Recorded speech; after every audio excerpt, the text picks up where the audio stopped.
Prezados amigos, prezadas amigas, durante muito tempo, junto com meu colega deputado Vati Damus, nós denunciamos a verdadeira vergonha para o Ministério Público Federal e para o Poder Judiciário que se transformou a chamada Operação Lava Jato.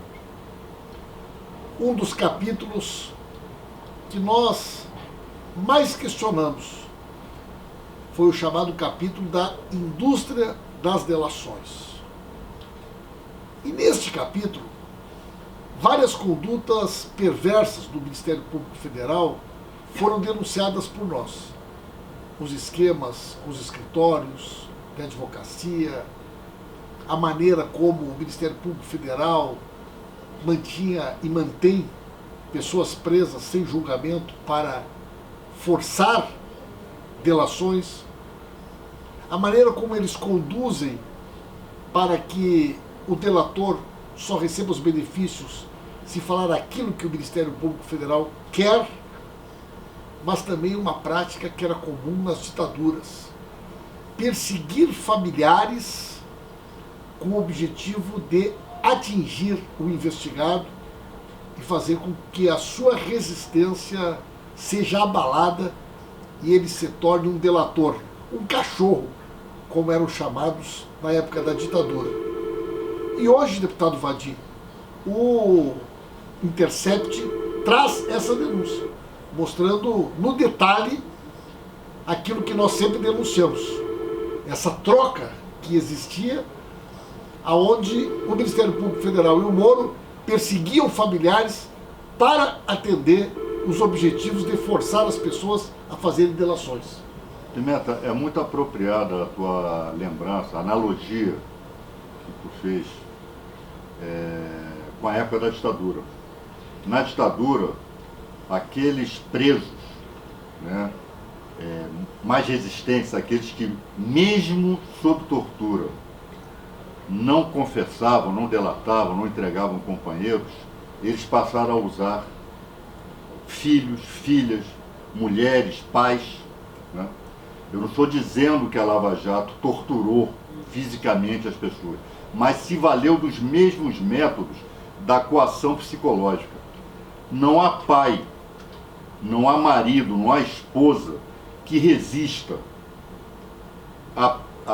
diante da possibilidade do seu filho, do seu marido, da sua filha, do seu esposo virem a ser presos, virem a ser acusados, né? Então, olha, rapaz, é impressionante. Essa Lava Jato é uma organização criminosa.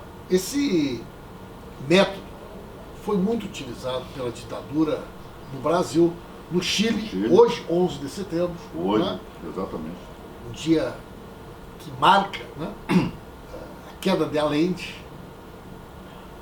Na Argentina, os relatos de pessoas que foram torturadas no Brasil mostram que, inclusive, o Ustra, esse que é o ídolo do Bolsonaro, costumava trazer crianças, filhos, e as pessoas eram torturadas vendadas e ouviam a voz dos seus familiares.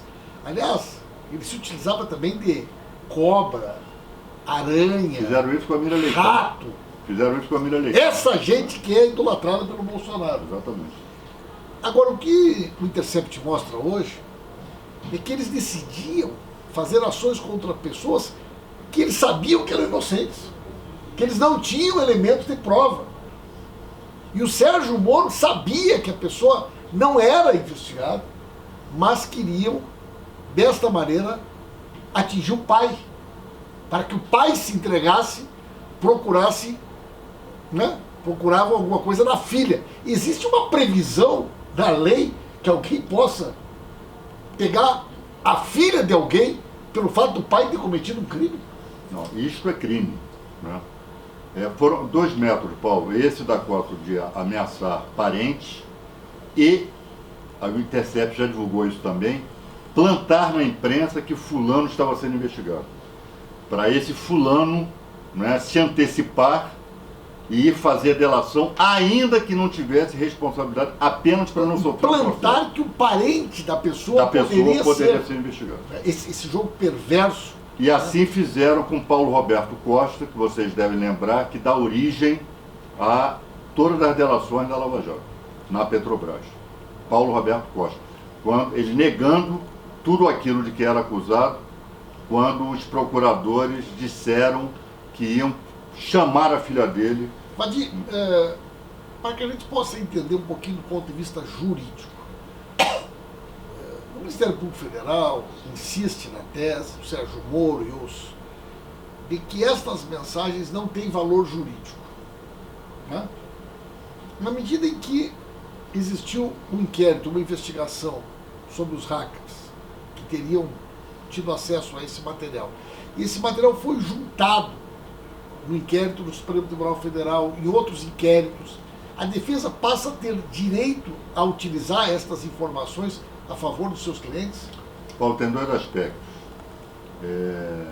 Prova colhida ilicitamente, ela não se presta à acusação, mas se presta favoravelmente à defesa. Alguém que é acusado de algo que não fez, posteriormente veio uma prova colhida ilicitamente que demonstra que ele não cometeu aquele ilícito, isto beneficia. Aí tu vai me dizer, então o Moro e o Dallagnol não podem ser processados? Podem e devem. Por quê? Eles próprios já validaram essa prova. Por diversas vezes o Dallagnol confirmou determinados diálogos. Agora, a procuradora que diz que pediu desculpas ao presidente Lula validou essas provas. Agora, olha só, eu estava no julgamento no STJ, junto contigo, sobre o recurso do triplex.